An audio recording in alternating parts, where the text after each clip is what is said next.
فبما رحمة من الله لنت لهم صدق الله العلي العظيم.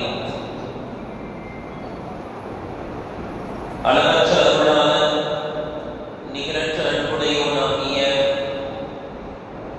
அல்லாஹ்வின் திருப்பெயரால் துவங்குகின்றேன். சாந்தியும் சமாதானமும் அல்லாஹ்வின் இறுதி தூதர் ஹஜ்ரத் முஹம்மது ஸல்லல்லாஹு அலைஹி வஸல்லம் அவர்கள் மீதும் அவர்களை அப்படியே பின்பற்றிய சத்திய சஹாபாக்கள், தாபிஈன்கள், தபா தாபிஈன்கள், இன்னும் நம் அனைவர்கள் மீதும் உண்டாகுமாக. அல்லாஹ்வின் பெயரால் இன்று நம்முடைய ஸ்ரீபெரும்புதூர் ஜும்மா மஸ்ஜித், இன்னும் காஞ்சிபுரம், செங்கல்பட்டு மாவட்ட ஜமாத்துல் உலமா உலமாக்களும் நிர்வாகிகளும் சேர்ந்து மீலாது விழா நிகழ்ச்சியை அல்லாஹ்வின் பெயரால் ஏற்பாடு செய்து இங்கு மிகச் சிறப்பாக நடைபெற்றுக் கொண்டிருக்கிறது. கண்ணியத்திற்குரியவர்களே, அல்லாஹ் தஆலா தன்னுடைய திருமறையில் நபி ஸல்லல்லாஹு அலைஹி வஸல்லம் அவர்களை பற்றி இன்னக லஅலா குலுகின் அதீம், நபியே நிச்சயமாக நீங்கள் தான் மகத்தான நற்குணத்தில் இருக்கிறீர்கள் என்று அல்லாஹ் தஆலா கூறுகின்ற இந்த செய்தியை நாம் பல சந்தர்ப்பங்களில் கேள்விப்பட்டிருப்போம். நபி ஸல்லல்லாஹு அலைஹி வஸல்லம் அவர்கள் உலகத்தில் தோன்றிய மனிதர்களிலேயே மிகச் சிறந்தவர்கள். உலகத்தில் மனிதர்களிடத்தில் இருக்க வேண்டிய நல்ல பண்புகள் என்று எதையெல்லாம் நாம் சொல்வோமோ அந்த அனைத்து நற்குணமும் 100% ஒரு மனிதனிடத்தில் இருந்தது என்றால் அது அல்லாஹ்வின் தூதர் ஹஜ்ரத் முஹம்மது ஸல்லல்லாஹு அலைஹி வஸல்லம் அவர்கள் தான். அல்லாஹ் தஆலா இதை கூறும் பொழுது எப்படி கூறுகின்றான் தெரியுமா? நூர் வல் கலமி வமா யஸ்துரூன், பேனாவின் மீது சத்தியம் என்று சொல்கிறான். பேனாவின் மூலமாக மனிதர்கள் எழுதுகிறார்களே, அந்த வரலாற்றின் மீது சத்தியமாக இப்படிப்பட்ட ஒரு சிறந்த மனிதனை பார்க்க முடியாது என்று சவால் விடுகின்றான். எப்படி சவால் விடுகின்றான்? பேனாவின் மீது சத்தியம் விட்டு பேனாவின் மூலமாக எழுதி வைத்திருக்கின்றார்களே வரலாறு, அந்த வரலாறுகள் மீது சத்தியம். வரலாற்றை படித்து பாருங்கள். பேனாவின் மூலமாக எத்தனை நபர்களின் வரலாறு எழுதி வைத்திருக்கின்றீர்கள். அந்த வரலாறுகள் மீது சத்தியமாக அல்லாஹ் சொல்கிறான், இப்படிப்பட்ட ஒரு நற்குணம் படைத்த மனிதரை உங்களால் பார்க்கவே முடியாது. இதுதான் அந்த பேனாவின் மீதும் அந்த பேனாவின் மூலமாக எழுதிய வரலாற்றுக்கும் நபியவர்களுக்குமான சம்பந்தம். பொதுவாக அல்லாஹ் தஆலா எதன் மீது சத்தியம் செய்துவிட்டு ஒரு விஷயத்தை சொல்கிறானோ இரண்டிற்கு மத்தியில் ஒரு தொடர்பு இருக்கும். உதாரணமாக காலத்தின் மீது சத்தியம் அல்லாஹ் சொல்கிறான், வல் ஆஸ்ரி, காலத்தின் மீது சத்தியமாக. நேரத்தை நல்ல வழிகளில் கழிக்காவிட்டால் மனிதர்கள் நஷ்டமடைவார்கள் என்று அல்லாஹ் சொல்கிறார். வல் அஸ்ரி இன்னல் இன்சான லஃபீ குஸ்ர், நிச்சயமாக மனிதன் ஈமான் கொண்டு நல்லவர்களை செய்யாவிட்டால் நஷ்டமடைவான் என்று சொல்லும் பொழுது காலத்தின் மீது சத்தியம் செய்கிறான். ஏன் காலத்தின் மீது சத்தியம் செய்து நஷ்டமடைவான் என்று சொல்கிறான் என்றால், காலத்தை யார் வீணாக ஆக்குவார்களோ அவர்கள் தான் நஷ்டமடைவார்கள். இதே போன்றுதான் அல்லாஹ் சொல்கிறான், இந்த நபியை போன்ற ஒரு மனிதரை உங்களால் பார்க்க முடியாது. அது எதன் மீது சத்தியம் தெரியுமா? பேனாவின் மீதும் பேனாவின் மூலமாக வரலாற்றின் மீது சக்தி. அல்லாஹ் சவால் விடுகின்றான். எத்தனை மனிதர்கள் வந்து சென்றிருக்கிறார்கள், அவர்களுடைய வரலாற்றை எல்லாம் நீங்கள் படித்து பாருங்கள். இப்படிப்பட்ட ஒரு புனிதரை வரலாற்றில் இதுவரை யாரும் பார்த்ததும் இல்லை, இனி பார்க்கவும் முடியாது. அப்படிப்பட்ட ஒரு அழகான வரலாற்றுக்கு நபி அவர்களுடைய வரலாறு வீரம் நிறைந்த வரலாறு, நபி அவர்களுடைய வரலாறு தியாகங்கள் நிறைந்த வரலாறு, நபி அவர்களுடைய வரலாறு உண்மையான வரலாறு, நபி அவர்களுடைய வரலாறு மாற்றங்கள் நிறைந்த வரலாறு, நபி அவர்களுடைய வாழ்க்கை வரலாற்றில் எதுவும் ஒளிவு மறைவே கிடையாது. நெளிவு சுழிவு இல்லாத ஒரு பரிசுத்தமான வரலாறு தான் அல்லாஹ்வின் தூதர் ஸல்லல்லாஹு அலைஹி வஸல்லம் அவர்களுடைய வரலாறு. கண்ணியத்துக்குரியவர்களே, குர்ஆனில் அல்லாஹ் தஆலா 2 மனிதர்களுக்கு துஆ செய்ய வேண்டும் என்று கட்டளை இடுகிறார். ஒரு இடத்தில் வருகிறது, பெற்றோர்கள் பிள்ளைக்காக எப்படி துஆ செய்வார்கள் என்று சொல்கிறார். ஆனால் 2 நபர்களுக்கு துஆ செய்ய வேண்டும் என்று கட்டளை இடுகிறார். அதில் முதலாவது அல்லாஹ்வின் தூதர் ஸல்லல்லாஹு அலைஹி வஸல்லம் அவர்களுக்கு ஸலவாத்து சொல்லுங்கள் என்ற ஆயத் இருக்கிறது அல்லவா? ஸலவாத்து சொல்வது என்றால் என்ன? நபியவர்களுக்காக துஆ செய்வது. இதே போன்று குர்ஆனில் பெற்றோர்களுக்காக துஆ செய்யுங்கள் என்று வருகிறது. நாம் சிந்திக்க வேண்டிய ஒரு செய்தி என்ன தெரியுமா? இந்த 2 நபர்களுக்காக துஆ செய்ய வேண்டும் என்று அல்லாஹ் ஏன் கட்டளை இடுகிறார்? முஃபஸ்ஸிரீன்கள் சொல்கிறார்கள், இந்த 2 நபர்களுக்கு ஏன் துஆ செய்ய வேண்டும் என்று அல்லாஹ் கட்டளை இடுகிறார் என்றால், இந்த இருவரும் நமக்காக செய்த உபகாரத்திற்கு பிரதி உபகாரம் நம்மால் செய்யவே முடியாது. பொதுவாக மனிதன் எப்பொழுது துஆ செய்வான் தெரியுமா? உதாரணமாக விலங்குகள் ஒரு பள்ளிவாசலுக்குள்ள வரும்போது ஒரு ஏழை பார்க்கறதுக்கு ரொம்ப ஏழையா இருக்காரு, இல்ல கை இல்லை, கால் இல்லை, இல்ல பார்வை இல்லை. அப்ப நம்ம என்ன நினைப்போம்? தொழுது போகும்போது அவங்க என்ன செய்யணும்? நல்லா ஹெல்ப் பண்ணணும், உதவி. தொழுது போய் நீங்க ஒரு 100 ரூபா கொடுத்தீங்க, 100 ரூபா கொடுத்தீங்களா? 100 ரூபாயா? 100 ரூபா கொடுத்தா என்ன செய்வார்? அவர் என்ன செய்வார்? வாங்கி துஆ செய்வார். 500 ரூபா கொடுத்தீங்க, என்ன செய்வார்? இன்னும் நல்லது வச்சு 1000 ரூபாய் கொடுத்தீங்க, என்ன செய்வார்? அல்லாஹ் உங்களை, உங்க குடும்பத்தை, உங்க சாந்தான நல்ல துஆ செய்வார். ஏன் அவர் துஆ செய்யறாரு அப்படின்னா, நாம கொடுத்த அந்த 1000 ரூபாய்க்கு பகரமோ அல்லது அந்த 1000 ரூபாயோ ரிட்டன் அவரால் கொடுக்க முடியாது. எனவே என்ன செய்கிறார்? துஆ செய்யறார். அல்லாஹ் சொல்றான், உங்களுடைய பெற்றோர்கள் உங்களுக்கு செய்த உபகாரத்திற்கு பிரதி உபகாரம் உங்களால் செய்யவே முடியாது. எனவே நீங்கள் துஆ செய்யுங்க. அந்த துஆ செய்யறது அல்லாஹ் எங்க சொல்றான் தெரியுங்களா? சீனு கூட சொல்லிடாத, கண்ணியமா பேசு, பார்வைய நேரா பார்க்காத. அத்தை பேசுற பார்வை கீழே இருக்கணும். எல்லாத்தையும் சொல்லிட்டு கடைசியா சொல்றான்,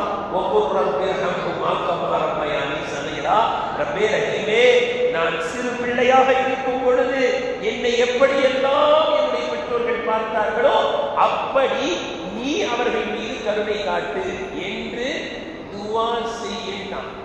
ஏன் எல்லாத்தையும் சொல்லிட்டு கடைசியா துஆ செய்ய சொல்ல தெரியுங்களா? நீங்க என்னதான் உபகாரம் திருப்பி செஞ்சாலும் அந்த பெற்றோர்கள் செய்ததற்கு ஈடாக ஆகாது. எனவே என்கிட்ட விட்டுருங்க, என்கிட்ட துஆ செய்ய நான் கவனிச்சுக்கிறேன். ஒரு தடவை அல்லாஹ்வின் தூதர் ஸல்லல்லாஹு அலைஹி வஸல்லம் அவர்களிடத்தில் ஒரு வாலிப வயது சஹாபி வந்தார். விளங்குவதற்கு இந்த நிகழ்ச்சியை சொல்கிறேன். அவர் வந்து என்ன சொன்னார் தெரியுமா? அல்லாஹ்வின் தூதர் அவர்களே, நான் என்னுடைய பெற்றோர்கள் எதையெல்லாம் எனக்கு செய்தார்களோ அதையெல்லாம் நான் செய்கிறேன். உணவு கொடுத்தார்கள், நான் உணவு கொடுக்கிறேன். இருக்க இடம் கொடுத்தார்கள், நான் இருக்க இடம் கொடுக்கிறேன். ஆடை கொடுத்தார்கள், நான் ஆடை கொடுக்கிறேன். மருத்துவம் பார்த்தார்கள், நான் மருத்துவம் பார்க்கிறேன். அனைத்தையும் செய்கிறேன். நான் அவர்கள் எனக்கு செய்ததற்கு பிரதி உபகாரம் செய்து விட்டேனா என்று கேட்டார். அல்லாஹ்வின் தூதர் ஸல்லல்லாஹு அலைஹி வஸல்லம் அவர்கள் சொன்னார்கள், ஒரு காலம் செய்ய முடியாது. ஏன் யா ரசூலல்லாஹ்? அவர்கள் செய்த அனைத்தையும் நான் செய்கிறேனே, அப்படி இருந்தும் பிரதி உபகாரம் செய்ததாக ஆகாதா? ஆம், செய்ததாக ஆகாது என்று சொல்லிவிட்டு நபி அவர்கள் ஒற்றை வார்த்தையில் விளக்கினார்கள், ததமன்னா லக்கல் பகாஅ ததமன்னா லஹுல் ஃபனாஅ. ஒரே வார்த்தை முடிஞ்சு. அவர்கள் உனக்கு செய்தார்கள், நீனும் அவர்களுக்கு செய்கிறாய் என்று சொல்கிறாய். ஆனால் வித்தியாசம் ஒன்று இருக்கிறது. அவர்கள் உனக்கு செய்யும் பொழுது என் பிள்ளை இருக்கணும், வளரணும், பெரியாளாகணும் நினைச்சு செஞ்சாங்க. நீ செய்யற எப்படா மொக்க போவாங்க நினைச்சுக்கிட்டே செய்யற. அவங்க எண்ணம் நீ இருக்கணும், வளரணும்னு. ஆனா ஓ என்ன சில சமயம் பார்க்கலாம், வயசான பெற்றோர்கள் படித்தபடி ஆயிட்டாங்கன்னா அந்த வயசான பெற்றோர்கள் ஃப்ரெண்ட்ஸ் அல்லது தன்னுடைய ஃப்ரெண்ட்ஸை கூப்பிட்டு வந்து காப்பாங்க. அத்தா அம்மாவை காமிச்சிட்டு அப்படின்னு எதுக்கு தோசை சொல்ல இப்படியே ரொம்ப நாளா இருக்கிறாங்க பாவத்துவா அப்படின்னா என்ன அர்த்தம்னா சீக்கிரம் போயிடணும் தோசை ஏற்றான். இதுதான் வித்தியாசம். நீ செய்யற பாவம் உனக்கு செஞ்சாங்க, ஆனால் உனக்கு செய்யும் பொழுது அவருடைய எண்ணம் நீ இருக்க வேண்டும் என்ற எண்ணம். ஆனால் நீ செய்கிறாய் அவர்கள் இறக்க வேண்டும் என்று செய்கிறாய். எனவே பெற்றோர்கள் செய்ததற்கு பிரதி உபகாரம் செய்யவே முடியாது. எனவே அல்லாஹ் சொல்கிறான், துவா செய்யுங்க. ஒரு மிஸ்கீனுக்கு 1000 ரூபாய் கொடுத்தா அந்த மிஸ்கீன் துவா தான் செய்ய முடியும். இதே போன்று உங்களுடைய பெற்றோர்களுக்கு நீங்கள் துவா தான் செய்யும். இதே போன்றுதான் குர்ஆனில் அல்லாஹ் தஆலா சொல்கிறார், யா அய்யுஹல்லதீன ஆமனூ ஸல்லு அலைஹி வஸல்லிமு தஸ்லீமா. என்னுடைய நபி ஹபீப் முஹம்மது ஸல்லல்லாஹு அலைஹி வஸல்லம் அவர்கள் உங்களுக்கு செய்த உபகாரம், அவர்கள் உங்களுக்காக கடந்த பட்டினி, அவர்கள் உங்களுக்காக பட்ட கல்லடி, அவர்கள் உங்களுக்காக பட்ட துயரங்கள், துன்பங்கள், தியாகங்கள், இதற்கு நிகர், இதற்கு பிரதி உபகாரம் உங்களால் செய்யவே முடியாது. நீங்கள் என்னிடத்தில் செய்திருந்தீர்கள், அல்லாஹும்ம ஸல்லி அலா முஹம்மத், யா அல்லாஹ், அல்லாஹும்ம யா அல்லாஹ் முஹம்மது ஸல்லல்லாஹு அலைஹி வஸல்லம் அவர்கள் மீது நீ அருள் புரிவாயாக. அவர்களுக்கு பிரதி உபகாரம் எங்களால் செய்ய முடியாது. ரப்பே, உன்னிடத்தில் துஆ கேட்பதை தவிர எங்களுக்கு வேறு வழி இல்லை. அந்த அளவிற்கு நபியவர்களுடைய உபகாரம் நம்மீது இருக்கிறது. கணியத்துக்குரியவர்களே, இன்றைய இந்த தினத்தில் மீலாது விழா என்ற பெயரிலே நாம் 3 விஷயங்களை சிந்திக்க கடமைப்பட்டிருக்கின்றோம். ஒன்று, நபியவர்களுடைய வாழ்க்கை வரலாறை அப்படியே நம்முடைய கண்ணுக்கு முன்னால் சுருக்கமாக நிறுத்துவது. இரண்டாவது, அவர்கள் ஏற்படுத்திய மாற்றங்கள் இந்த உலகத்தில் என்னென்ன. மூன்றாவது, இப்படிப்பட்ட மாற்றங்களை நபியவர்களால் எப்படி ஏற்படுத்த முடிந்தது, அதற்கான காரணம் என்ன, அது இன்று நம்மிடத்தில் இருக்கிறதா? இன்ஷா அல்லாஹ் இந்த 3 விஷயங்களை சிந்திக்க வேண்டும். கிடைக்கக்கூடியவர்களே, நபியவர்களுடைய அந்த வாழ்க்கை வரலாறு தியாகம் நிறைந்த வாழ்க்கை வரலாறு. உலகத்தில் அப்படிப்பட்ட ஒரு தியாக வரலாறை படைத்தவர்கள் யாரும் இருக்க முடியாது. தாயின் வயிற்றில் 2 மாத சிசுவாக இருக்கும் பொழுது தந்தை மரணித்து விடுகிறார்கள். நபியவர்கள் இந்த உலகத்திற்கு வருகிறார்கள், அனாதையாக இந்த உலகத்திற்கு வருகிறார்கள். உருது கிதாப்ல அழகா போடுவாங்க, எத்தீம்களை சாதாரணமா நினைக்காதீங்க, எந்த எத்தீமுக்குள்ள மோத்தி இருக்குன்னு தெரியாது. எத்தீமாக பிறக்கிறார்கள், தந்தை இல்லை. இப்பொழுது ஒரு குழந்தை அப்படி பிறக்கிறது, தந்தை இல்லை என்றால் என்ன நினைப்போம்? இந்த பிள்ளை எப்படி பெரிய ஆளாவோ, எப்படி படிக்கும், யார் ஃபீஸ் கட்டுவா, யார் காலேஜ் படிக்க வைப்பா, இந்த பிள்ளை எப்படி வளரும் என்று யோசிப்போம். அனாதையாக பிறந்த அல்லாஹ்வின் தூதர் ஸல்லல்லாஹு அலைஹி வஸல்லம் அவர்கள் ஈருலக தலைவராக மாறினார்கள். எனவே எத்தீம்களை நீங்கள் சாதாரணமாக நினைத்தார்கள். 2 மாத சிசுவாக இருக்கும் பொழுது தந்தையை இழக்கிறார்கள். பிறந்த பிறகு 6 வயதை அடையும் பொழுது தாயை இழக்கிறார்கள். நீங்க சிந்திக்க வேண்டிய ஒரு செய்தி என்ன தெரியுமா? உடன் பிறந்த சகோதர சகோதரிகள் யாரும் நபியவர்களுக்கு இல்லை. அக்கா இருக்கிறாங்க, அண்ணன் இருக்கிறாங்க அப்படின்னா என்ன செய்வாங்க? குழந்தைய அத்தா இல்லாட்டி கூட பரவாயில்ல, அம்மா இல்லாட்டி பரவாயில்ல, அந்த அக்கா என்ன செய்யும்? தூக்கி வச்சுக்கிறவங்க அண்ணன் தம்பியை வளர்த்துருவான். இங்கு நபியவர்களுக்கு தாயும் இல்லை, தந்தையும் இல்லை, உடன் பிறந்த சகோதரர்களும் இல்லை. கணியத்திற்குரியவர்களே, ஏழ்மையின் காரணத்தினால் 4 வயதில் இருந்தே நபியவர்கள் ஆடுகளை முடித்தார்கள். 8 வயதை அடைகிறார்கள். நபி அவர்களை வளர்த்து வந்த அவர்களுடைய பாட்டனார் அப்துல் முத்தலிப் அவர்களும் மரணித்து விடுகிறார்கள். கணியத்துக்குரியவர்களே, எப்பேற்பட்ட சூழ்நிலையிலும் ஹஜ்ரத் அவர்கள் சொன்னதை போன்று உண்மையான பேச்சு மட்டுமல்ல, உண்மையான வாழ்க்கையை வாழ்ந்து காண்பித்து அமீன் சாதிக் என்ற பட்ட பெயரோடு மக்காவிலே உண்மையாளரா அது முஹம்மது தான். நம்முடைய பொருட்களை கொடுத்து வைக்க வேண்டுமா, நம்பகமான ஒரு மனிதர் யார்? அமீன் சாதிக் என்றால் அது முஹம்மது தான். முஹம்மது ஸல்லல்லாஹு அலைஹி வஸல்லம் அவர்களை போன்று ஒரு உண்மையான மனிதரை பார்க்க முடியாது. நபி அவர்களை விட வயதில் மூத்தவர்கள் கூட முஹம்மது என்ற பெயரை சொல்லி அழைக்க மாட்டார்கள். அமீன் வருகிறார், சாதிக் வருகிறார் என்று தான் மதிப்பார்கள். அந்த அளவிற்கு ஒரு கண்ணியமான, உண்மையான, நம்பிக்கையான, நாணயமான வாழ்க்கை. 40 வயதை அடைகிறார்கள். 25 வயதில் திருமணமாகிறது. 40 வயதை அடைகிறார்கள். அல்லாஹ் தஆலா நம்முடைய நபியை அல்லாஹ் நபியாக ஆக்கினார். அல்லாஹ்வை தவிர யாரையும் வணங்கக்கூடாது. படைத்தவரை வணங்க வேண்டுமே தவிர படைத்த படைப்பினங்களை, கல்லையும் மண்ணையும் மரத்தையும் விலங்குகளையும் மனிதர்களையும் யாரையும் வணங்கக்கூடாது. அல்லாஹ்வை தவிர யாரையும் வணங்கக்கூடாது என்ற ஏகத்துவத்தை எடுத்து வைத்தவுடன் சற்று சிந்திக்க வேண்டும். அன்று வரை அமீன் சாதிக் என்று சொன்னவர்கள் பொய் சொல்கிறார் என்று சொன்னார்கள். எப்படி இருக்கணும் சொன்னாங்க. நம்ம வாழ்க்கை ஃபுல்லா பொய் சொன்னா கூட நம்மளை பார்த்து யாராவது பொய்யன் என்ன பார்க்க பொய்யன் இருக்கும். வாழ்க்கையில் ஒரு முறை கூட பொய் சொன்னதில்லை. அப்படிப்பட்ட நபியை பொய் சொல்கிறார் என்று சொல்கிறார்கள். அல்லாஹ் குர்ஆனில் சொல்கிறான், ஃபஇன்னஹும் லா யுகதிபூனக. அல்லாஹ் சொல்கிறான், ஃபஇன்னஹும் லா யுகதிபூனக. நபியே, நீங்கள் கவலைப்படாதீர்கள், நீங்கள் கவலைப்படாதீர்கள். உங்களை பொய்யர் என்று சொல்வது உங்களை கவலையில் ஆழ்த்த வேண்டாம்.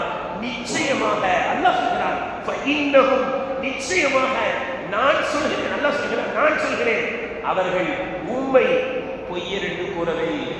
ஃபஇன்னஹும் லா யுகதிபூனக வலாக்கின்னல் ஸாலிமீன பிஆயாத்தில்லாஹி யஜ்ஹதூன். என்றாலும் இந்த அநியாயக்காரர்கள் நான் இறக்கிய சட்ட திட்டங்களை மறுக்கிறார்கள். நீங்கள் குடிக்கக்கூடாது, மது அருந்தக்கூடாது என்று சொல்கிறீர்கள், வட்டி வாங்கக்கூடாது என்று சொல்கிறீர்கள். மிருகத்தை காய்கறியை பிரிக்கிற மாதிரி நமக்கு முருங்கை தேவைன்னா முருங்கை மரம், முருங்கை கத்திரிக்காய் தேவைன்னா கத்திரிக்காய் பிரிச்சுக்குவோம். கறி தேவை என்றால், மாமிசம் தேவை என்றால் உயிரோடு இருக்கக்கூடிய ஒட்டகத்தில் இருந்து தொடைக்கறியை பிரித்து எடுத்து விடுவார்கள். செத்த மாமிசத்தை சாப்பிட்டுக் கொண்டிருக்கிறார்கள். கல்லையும் மண்ணையும் வணங்குகிறார்கள். இதை கூடாது என்று சொல்கிறீர்கள் அல்லவா? இது அவர்களுக்கு பிடிக்கவில்லையே தவிர நபியே உங்களை அவர்கள் பொய்யர் என்று சொல்லவே இல்லை என்று அல்லாஹ் ஆயத்தை இறக்குகிறார். இப்படிப்பட்ட பரிசுத்தமான வாழ்க்கை. ஆனால் மக்கள் பொய்யர் என்று சொல்கிறார்கள்.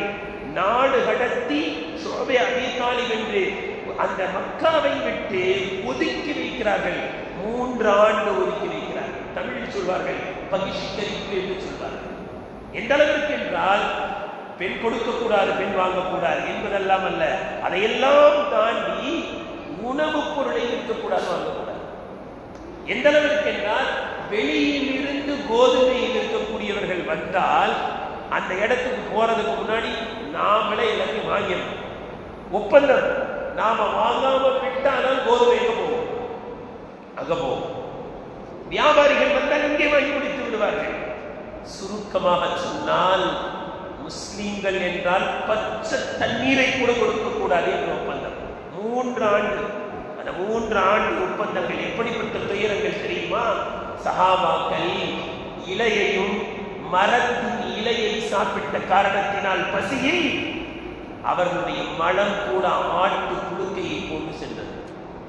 இனி நம்முடைய வாழ்க்கை எப்படி இருக்கு தெரியுங்களா? நாம் நல்லா சாப்பிட்டுட்டு இலையை சாப்பிடுறோம். அவங்க சாப்பிடுறதுக்கு எதுவும் இல்லைன்னு எதை சாப்பிட்டாங்க? இலையை சாப்பிட்டாங்க. நாம நல்லா சாப்பிட்டுட்டு அது ஜீர்ணிக்கிறதுக்கு எதை சாப்பிடுறோம்? எந்த இலையை? வெத்தலையை சாப்பிடுறோம். எப்படிப்பட்ட தியாகம்! அந்த 3 ஆண்டு பகிஷ்கரிப்பு முடிந்து வெளியில் வருகிறார்கள். நபி அவர்களை கண்டும் கருத்துமாக பாதுகாத்து பார்த்த அவருடைய சிறிய தந்தை அபூ தாலிப் அவர்கள் மரணித்து விடுகிறார்கள். வீட்டு சூழ்நிலை 4 பெண் பிள்ளைகள். அந்த பெண் பிள்ளைகளை பராமரித்து தன்னுடைய சொத்தை எல்லாம் நபி அவர்களுக்கு கொடுத்த செல்வ சீமாட்டி அன்னை ஹதீஜா ரலியல்லாஹு அன்ஹா அவர்கள் மரணித்து விடுகிறார்கள். மக்காவில் நபி அவர்கள் வாழ்வது சிரமமாக தோன்றுகிறது. காரணம், வெளியில் பாதுகாப்பு இல்லை. யார் மரணித்து விட்டார்கள்? அபூ தாலிப் மரணித்து விட்டார்கள். வீட்டில் பாதுகாப்பு நிம்மதி இல்லை. காரணம், ஹதீஜா ரலியல்லாஹு அன்ஹா மரணித்து விட்டார்கள். இப்ப கொஞ்சம் யோசிக்கிறாங்க, சரி மக்காவை விட்டுட்டு கொஞ்சம் வெளியில போய் இஸ்லாத்தை சொல்லி பார்க்கலாம் அப்படின்னு எங்க போறாங்க? தாயிஃபுக்கு போறாங்க. தாயிஃபுக்கு சென்றால் அந்த மக்கள் வரவேற்பார்கள், ஏற்றுக்கொள்வார்கள் என்று நினைத்ததற்கு நேர் மாற்றமாக துரத்தி துரத்தி கல்லால் அடித்தார்கள். துரத்தி துரத்தி கல்லால் அடித்தார்கள். அங்கிருந்து நபி அவர்கள் வருகிறார்கள். மக்காவிற்கு வந்தால் நபி அவர்களை எப்படியாவது கொன்றுவிட வேண்டும் திட்டம் தீட்டுகிறார்கள். ஒருவர் சென்று கொலை செய்யக்கூடாது. ஒவ்வொரு கோத்திரத்திலிருந்து ஒரு நபர், ஒவ்வொரு கோத்திரத்திலிருந்து ஒரு நபர், ஒரு நல்ல ரவுடியா வந்து தேர்ந்தெடுக்கிறாங்க. ஒரு குழு, அது நபி அவர்களை எப்படியாவது கொலை செய்து விட வேண்டும் என்று திட்டம் தீட்டி செயல்பட்டுக் கொண்டிருக்கிறார்கள். இப்பொழுது அல்லாஹ்வின் கட்டளை வருகிறது, நீங்கள் மக்காவை விட்டுவிட்டு மதீனாவுக்கு வந்து என்ற கட்டளை. கண்ணியத்திற்குரியவர்களே, இரவோடு இரவாக நபி ஸல்லல்லாஹு அலைஹி வஸல்லம் அவர்கள் மதீனாவுக்கு செல்கிறார்கள். நீங்க சற்று சிந்திக்க வேண்டும். நபி அவர்கள் மதீனாவுக்கு எப்பொழுது சென்றார்கள்? முதல்ல சொன்ன மதீனாவுக்கு எப்பொழுது சென்றார்கள்? இரவோடு இரவாக சொன்னல. உமர் ரலியல்லாஹு அன்ஹு அவர்கள் மதீனாவுக்கு எப்பொழுது சென்றார்கள்? இரவோடு இரவோடு நேர் மாட்டோம். பட்ட பகல போனாங்க. தெரியாதா? ஒவ்வொருத்தையும் போனாங்க. நான் மக்காவுக்கு போறேன், தடுத்து பாரு அப்படின்னா. உங்க அம்மா உன்னை இழந்து விட்டேன் என்று அழ வேண்டும் என்றால் வா. உன்னுடைய மனைவி அவள் விதவையாக மாற வேண்டும் என்றால் தடுத்துப்பார். குழந்தைகள் அனாதையாக ஆக வேண்டும் என்றால் என்னை தடுத்துப்பார் என்று சொல்லிவிட்டு பட்ட பகையில் சென்றார்கள். ஆனால் அல்லாஹ்வின் தூதர் ஸல்லல்லாஹு அலைஹி வஸல்லம் எப்போ போனாங்க? சொல்லுங்க. ஏன் போனாங்க தெரியுமா? நாம ரசூலுல்லாஹ்வை அப்படியே பின்பற்றோம். இன்ஷா அல்லாஹ் பின்பற்றலாமா? ரசூலுல்லாஹி ஸல்லல்லாஹு அலைஹி வஸல்லம் அவர்களை அப்படியே பின்பற்ற வேண்டும் என்று சஹாபாக்கள் துடிப்புடன் இருந்தார்கள். ரசூலுல்லாஹ் பட்ட பகல்ல போயிருக்க முடியும். ரசூலுல்லாஹ் பட்ட பகல்ல போனா உம்மத்து பட்ட பகல்ல போவோம். அந்த உம்மத்து சிரமப்படக்கூடாதுன்னு ரசூலுல்லாஹ் இரவோடு இரவு. எவ்வளவு அழகான வாழ்க்கை! உமர் அவர்கள் ரலியல்லாஹு அன்ஹு பட்ட பகல் சென்றதை போன்று நபி அவர்களால் செல்ல முடியும். ஆனால் என்னை நம்பி ஒரு உம்மத் இருக்கிறது. இதுதான் தலைவருக்கு அடையாளம். தலைவர் என்றால் யார்? தொண்டர்களை பாதுகாக்க வேண்டும். நான் பகலில் மதீனாவுக்கு சென்றால் என்னை நம்பிய சமுதாயம் என்னை போன்றே பகலில் வருமே, தடுத்து நிறுத்துவார்களே, அப்படி ஆகக்கூடாது என்று இரவோடு இரவாக செல்கிறார்கள். எல்லாம் ரசூலுல்லாஹ் போய் முடிச்சிட்டாங்க. அதுலேயும் எவ்வளோ ஹிக்மத்துகள் இருக்கு. கொலை செய்ய வேண்டும் என்று திட்டம் தீட்டியவர்கள் உள்ளே வந்து பார்த்தால் யாரும் இல்லை, ரசூலுல்லாஹ் இல்லை. படுக்கையில் அலி ரலியல்லாஹு அன்ஹு. இங்க நான் ஒரு விஷயத்தை கவனப்படுத்த விரும்புறேன். படுக்கையில் யார் இருக்கா? அலி ரலியல்லாஹு அன்ஹு. இந்த அலி ரலியல்லாஹு அன்ஹு ரசூலுல்லாஹ்வுடைய படுக்கையில் இருக்கிறது எவ்வளவு டேஞ்சர் தெரியுமா? ரசூலுல்லாஹ்வை கொலை செய்யறதுக்கு அந்த படுக்கையில படுத்தா யாரை கொலை செஞ்சுருவாங்க? எவ்வளவு டேஞ்சர்! இந்த டேஞ்சர் மட்டும் இல்ல, போர்க்களம் நடக்கும். போர்க்களம் ஸ்டார்ட் ஆகும்போது எப்படி ஸ்டார்ட் ஆகும் தெரியுங்களா? அங்கிருந்து ஒரு ரோடி பையன் வருவான். ஒண்டி கொண்டு யார் வர்றதுன்னு கேட்பான். யார் தான் போவா? ரசூலுல்லாஹ் யார் அனுப்பி வைப்பாங்க சொல்லுங்க? அலி. அலி புலி மாதிரி பாஞ்சு வருவாங்க. யுத்தம் நடைபெறும், ஒண்டி கொண்டி நடைபெறும். அலி அவர்கள் வருவார்கள். எதிரி படையில் 1000 நபருக்கு சமமானவன் என்று கருதுகின்ற அந்த ரவுடியை வெட்டி வீழ்த்துவார்கள். அல்லாஹ் முதல்ல அனுப்புனது யார? அலியில் யார் தெரியுமா? சொல்லுங்க. மருமகன். கரெக்டா சொன்னாங்க. நாம் பல இருந்தால் மருமகன் நினைச்சுவோம், பொத்தி வச்சுக்கோ. மருமகனே நீங்க வராதீங்க, நான் கூட போயிடுறேன், நீங்க வராதீங்க. இதுதான் நபி அவர்கள். முன் வரிசையில் நபி அவர்கள் இருப்பார்கள் என்பது மட்டுமல்ல, தன்னுடைய மருமகன் உயிர் சென்றால் மகள் பாத்திமா விதவை. இப்படிப்பட்ட தலைவர் உலகத்தில் எங்காவது பார்க்க முடியுமா? ஓடி ஒளிகின்ற தலைவர்களை பார்க்கலாம். முன் வரிசையில் நிற்கின்ற தன்னுடைய மருமகன் அலியை படுக்கையில் படுக்க வைக்கின்ற யுத்தகலத்தில் யுத்தத்தை துவங்குவதற்கு தன்னுடைய மருமகனை அனுப்புகின்ற ஒரே தலைவர் ஹஜ்ரத் முஹம்மது ஸல்லல்லாஹு அலைஹி வஸல்லம். கண்ணியத்திற்குரியவர்களே, மதீனாவிற்கு நபி அவர்கள் புறப்படுகிறார்கள். இங்க பார்த்தா தேண்டவங்க எல்லாம் அலையறான், அங்க போறான் இங்க போறான், மலை மேல ஏறான், எங்கேயுமே காணோம். என்ன செய்தார்கள் தெரியுமா? நபி அவர்களை எப்படியாவது பிடிக்க வேண்டும். அபூபக்கர் சித்தீக் ரலியல்லாஹு அன்ஹு அவர்களை எப்படியாவது பிடித்தாக வேண்டும். பிடித்துக் கொண்டு வருபவர்களுக்கு 100 ஒட்டகம், சிவப்பு நிற 100 ஒட்டகம். 100 ஒட்டகம் கிடைச்சா என்ன ஆகும்? ஒரு பண்ணையா வச்சிடலாம். ஒரு ஒட்டக பண்ணையை கொடுப்போம், நபி அவர்களை பிடித்து வர வேண்டும் என்று அந்த பரிசு அறிவிக்கப்பட்டவுடன் பரதேசி எல்லாம் புறப்பட்டு போனோம், தெருவாசி எல்லாம் போறோம். என்ன கிடைக்குமே? 100 ஒட்டகம் கிடைக்குமே என்று ரத்த வெறி பிடித்து கொலை வெறி பிடித்து அலைகிறார்கள் இங்கு. ஆனால் மறுபக்கம் மதீனா, அல்லாஹ் அக்பர், ஒரு வாரம் நபி அவர்களுக்காக காத்து நிற்கிறார்கள். நபி அவர்கள் ட்ரிக்ஸ் இங்க இருக்கு தெரியுங்களா? ஒண்ணு, ரசூலுல்லாஹ் புறப்பட்டு மதீனாவுக்கு போறாங்க. 3 தினங்கள் எங்க இருந்தாங்க? 3 தினங்கள் சௌர் குகையில் இருந்தாங்க. சௌர் குகை எங்க இருக்கு? மக்காலே மதீனாலே?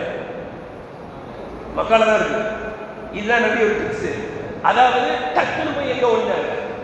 மக்காலே ஒண்ணாங்க. ஏன்னா தேனாடி தேடி எங்கேயாவது போயிடுவான். 3 நாள் ஸ்டார்டே இருக்காங்க. பாம்பு சலசமே பார்த்துக்கலாம். பாம்புன்னு தடி எடுத்துட்டு வருவோம். தடி எடுத்துட்டு வரதுக்குள்ள என்ன காண போயிடும்? பாம்பு காணப்படும்.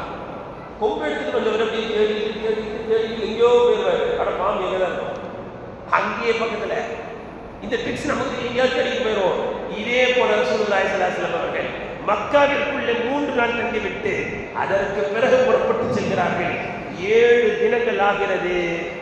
மதீனா இங்கு தலையை கொண்டு வந்தால் 100 ஒட்டகம் வெறிபிடித்து அடைகின்றது ஒரு கூட்டம். ஆனால் மதீனாவிலோ எங்களுடைய நபி வரமாட்டார்களா, எங்களுடைய நபி வரமாட்டார்களா, அவர்கள் எங்களுடைய ஊருக்கு வந்தால் அவர்களுக்காக எங்களுடைய உயிரை கொடுக்க தயார். ஒப்பந்தம் நடைபெறுகிறது. எப்படி ஒப்பந்தம் தெரியுமா? மதீனாவாசிகள் வந்து நபி அவர்களை ஹஜ்ஜுக்கு வந்த பொழுது அழைக்கிறார்கள். அப்பாஸ் ரலியல்லாஹு வந்து உட்கார்ந்து கேட்கிறாங்க. அதுவரை வெளிப்படையும் முஸ்லிமாக ஆகவில்லை. அப்பாஸ் கேட்கிறாங்க, மதீனாவுக்கு கூட்டு போறேன்னு சொல்றீங்களே, ரசூலுல்லாஹ் மதீனாவுக்கு கூட்டு போனா என்ன நடக்கும் தெரியுமா? எல்லாரும் உங்களை அடிப்பான், உங்களை அடிக்க வருவான். பாருங்க, கூட்டு போய் பாதுகாக்க முடியும்னா கூட்டு போங்க, இல்லைன்னா இங்கேயே விட்டுட்டு போங்க, நாங்க பாதுகாப்போம்னு யார் சொல்றா? அப்பாஸ். அந்த மதீனாவாசிகள் என்ன சொன்னார்கள் தெரியுமா? நினைவில் வையுங்கள், முஹம்மது ஸல்லல்லாஹு அலைஹி வஸல்லம் அவர்கள் மட்டும் எங்களுடைய மதீனா ஊருக்கு வந்து விட்டால் நபி அவர்களுடைய மேனியின் மீது ஒருவன் கை வைக்க வேண்டும் என்றால் எங்களில் ஒவ்வொருவனையும் அவன் கொலை செய்த பிறகுதான் நபி அவர்கள் மேனியின் மீது கரம் வைக்க முடியும். கண்ணியத்திற்குரியவர்களே, அதற்கு பிறகு நபி அவர்கள் புறப்பட்டு செல்கிறார்கள். அந்த மதீனாவாசிகள் மதீனாவை விட்டு வெளியில் வந்து தலஅல் பத்ரு அலைனா பிதனியத்தில் பிதா வஜப ஷ்குரு அலைனா மதாலிலா அய்யுஹல் மப்ஊது ஃபீனா ஜித்த பில் அம்ரில் முதா. எங்களுக்கு முழு நிலவு உதித்து விட்டது. சனியத்தில் விதா என்ற மலையில் இருந்து எங்களுக்கு முழு நிலவு உதித்து விட்டது என்று வரவேற்கிறார்கள். சொல்கிறார்கள், அல்லாஹ்வின் அழைப்பாளர் மதீனாவில் இருந்து கொண்டு அல்லாஹ்வின் பக்கம் மக்களை அழைத்துக் கொண்டிருக்கும் காலமெல்லாம் அல்லாஹ்வுக்கு நன்றி செலுத்துவதே மீது கடமை. காரணம், நபி அவர்கள் அந்த முழு நிலவு எங்களுடைய ஊருக்கு வந்துவிட்டது. அல்லாஹ்வுக்கு நன்றி செலுத்துவது எங்கள் மீது கடமை சொல்லிவிட்டு எப்படி வரவேற்பு கொடுத்தார்கள் தெரியுமா? ஐயுஹல் மபூஸ் ஃபீனா, எங்களிடம் வந்த நபியே, ஜித்த பில் அம்ரில் முதா, வழிபட்டு நடக்க வேண்டிய காரியத்தை நீங்கள் கொண்டு வந்திருக்கிறீர்கள். வரும்போது என்ன சொல்றாங்க? வழிபட்டு நடக்க வேண்டிய காரியத்தை நீங்கள் கொண்டு மதீனாவுக்கு வருகிறீர்கள். நீங்க மதீனாவுக்கு வந்த பிறகு எதையெல்லாம் சொல்வீங்களோ அதற்கு நாங்கள் வழிபடுவோம். இன்ஷா அல்லாஹ் வழிபடலாமா? இப்படிப்பட்ட வரவேற்பு மதீனா. சரி, மதீனாவுக்கு வந்த பிறகாவது நிம்மதியாக விட்டார்கள் என்றால் இல்லை. கணியத்துக்குரியவர்களே, நபி அவர்கள் மதீனாவில் தங்கிய வருடங்கள் எத்தனை? 10. அந்த 10 ஆண்டில் நபி அவர்கள் நேரடியாக கலந்து கொண்ட யுத்தங்கள் 27. நபி அவர்கள் நேரடியாக கலந்து கொண்ட யுத்தங்கள் 27 யுத்தங்கள். நபி அவர்கள் கலந்து கொள்ளாமல் சஹாபாக்களை அனுப்பி வைத்த யுத்தங்கள் 38. 10 ஆண்டில் 65 யுத்தங்களை சந்தித்தார்கள்.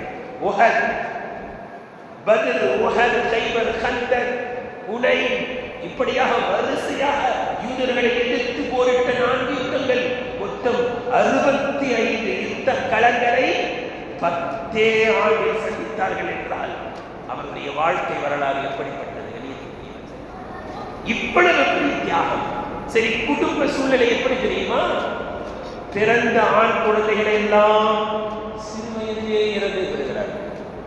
பிறந்த 3 ஆண் குழந்தை சின்ன வயசிலே மரணித்து விடுகிறார்கள். சரி, பெண் பிள்ளைகள் 4 பெண் பிள்ளைகள் கேள்விப்பட்டிருக்கோமா? ருக்கையா ரலியல்லாஹு அன்ஹா ஹிஜ்ரி 2ஆம் ஆண்டு மரணித்து விடுகிறார்கள். அவர்கள் மரணிக்கும் பொழுது நபி அவர்கள் அங்கு இல்லை, பத்ர் களத்தில் இருக்கிறார்கள். பத்ர் யுத்தத்தை முடிச்சுட்டு வந்து ரசூல் அழுகுறாங்க, கபரில் ருக்கையா ரலியல்லாஹு மரணித்து விட்டார்கள். ஹிஜ்ரி 8ஆம் ஆண்டு ஸைனப் ரலியல்லாஹு அன்ஹா மரணித்து விட்டார்கள். ஹிஜ்ரி 9ஆம் ஆண்டு உம்மு குல்சூம் ரலியல்லாஹு மரணித்து விட்டார்கள். நபி அவர்களுடைய வாழ்க்கையிலேயே 3 பெண் பிள்ளைகள் மரணித்து விட்டார்கள். கொஞ்சம் சிந்திச்சு பாருங்க. நமக்கு ஏதாவது ஒன்று ஏற்பட்ட அப்படியே உடைஞ்சு அல்லாஹ் என்ன சோதிச்ச மாதிரி யாரையும் சோதிக்க கூடாது. விரோதிக்கு கூட வரக்கூடாது. விரோதிக்கு கூட அப்பா விரோதி மேலே இறக்கப்பட்டாங்க. விரோதிக்கு கூட வரக்கூடாது. நினைச்சு பாருங்க, பிறந்த ஆண் பிள்ளைகள் எல்லாம் மரணிக்கிறார். நாமளை நினைச்சுவோம், குழந்தை தள்ளிவோம், யாரெல்லாம் உனக்கு கண்ணு இல்லையா காது இல்லையாலாம் கேட்டுவோம். நபியவர்கள் இவ்வளவு துன்பத்தை சகித்தும் கூட எப்பொழுதும் சிரித்த முகத்தோடு இருப்பார்கள். உலகத்தில் காண முடியுமா?